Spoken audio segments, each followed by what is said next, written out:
Hey guys, welcome back to my channel. If you guys are new here, my name is Nkenna. I am responsible for all of this. As you guys can tell from the title of today's video, I'm going to be doing a video on Mcat tips prior to your exam. This is a two-part video, so be on the lookout for the second part. It is going to be about tips for the day of your exam. Tip number one would be to pick a study method or a study plan and stick with it. In the beginning, I bought a lot of different books. I bought Princeton Reviews, Exam Crackers, and I also bought Kaplan. Ultimately, I ended up going with Kaplan. However, everybody is different. I also bought Barron's. I bought some Barron's flashcards and one or two Barron's study books.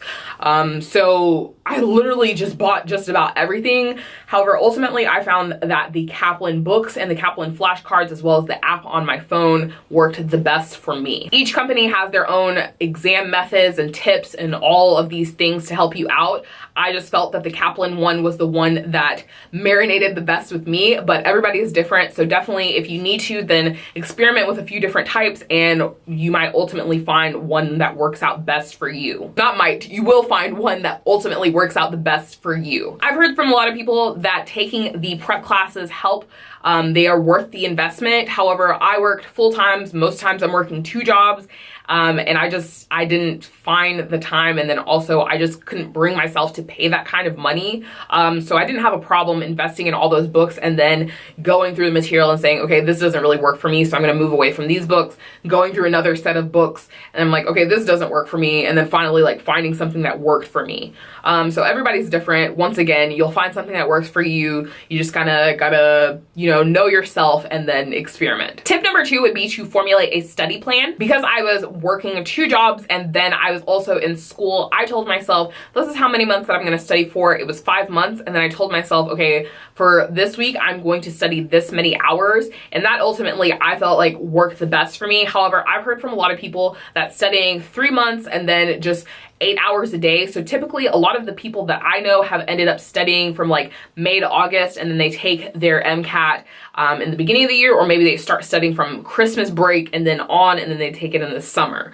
So find what works best for you. But I do know a lot of people who study over the summer and then they literally lock themselves away for like 8 hours a day and they just study, and then they take their exam. So you just have to formulate a plan for you, but I do hear that a lot of people typically do that 3-month study plan and then take their exam. Tip number three applies to actually paying for the exam. If you're someone who does qualify, then AMCAS does have a fee waiver program and you can submit the proper documentation. I would recommend doing that way early. If you know that you're gonna take your MCAT, let's say for this upcoming year in March, then you wanna, as soon as possible in January, start submitting the documentation so that you can get that fee waiver and you can get your ideal testing spot. The fee waiver, I believe it does take care of the full cost of the exam, as well as they do, if you choose so, they can send you study material. So if you're also someone who you really can't shell out $150 for all of the study books or the flashcards or whatever it is, they will give you the study materials that you need if you do qualify for the waiver. So that's definitely something to look into if you are someone who just needs that financial assistance. Tip number four has to do with downloading a flashcard app. As I said before, I did get the Kaplan flashcards, and by buying those flashcards, it also allows you to use the app. I believe there are 1,500 flashcards and they are all accessible on your phone. I always have my phone with me. So a lot of times I found myself at work in some downtime. It's a lot easier to flip through your phone than flip through individual flashcards. So I just find myself at work going through the flashcards over and over and over and over again. So that was making the most of my downtime. And again, I always have my phone with me. So I was always able to study whether I was on vacation or whether I was at work. And again, it doesn't have to be the Kaplan app.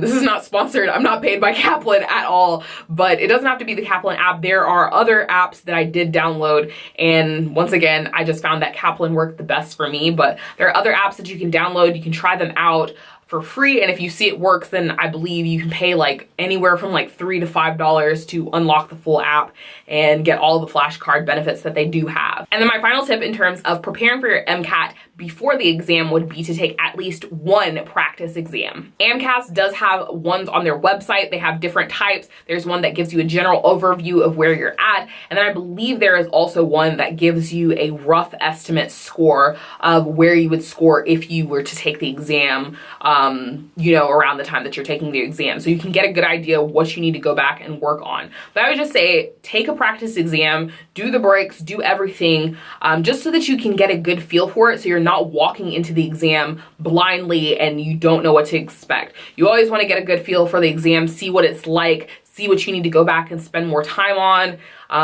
Yeah, I mean, with any exam, you always take the practice exams to gauge where you are and know what you need to work on further. And I would say probably do your practice exam midway through your studying, see where you are, and then you have enough time to, you know, go back, maybe take another one, and just keep gauging where you are. But I would say halfway through your study plan, try and take a practice exam, just to get an overall feel for where you're at. So you guys, that is all that I have for you. I hope that you guys found this very helpful. If you did, then definitely comment down below. If you have any questions, comment down below. I also have an email address in the description box below. Maybe I'll link it on screen, but it's down in the description box. And if you have any particular questions, topics, whatever it may be, pre-med related, med school related, definitely let me know and I will be sure to address that or email you back, whatever you want. But yeah, that is all that I have for you guys. As always, thank you guys so much for watching, and I'll catch you guys later. Bye. Vision so blurry, trying to slow it down, stay close to the ground, but we're always in a hurry now. And if I could make this world spin a little slower.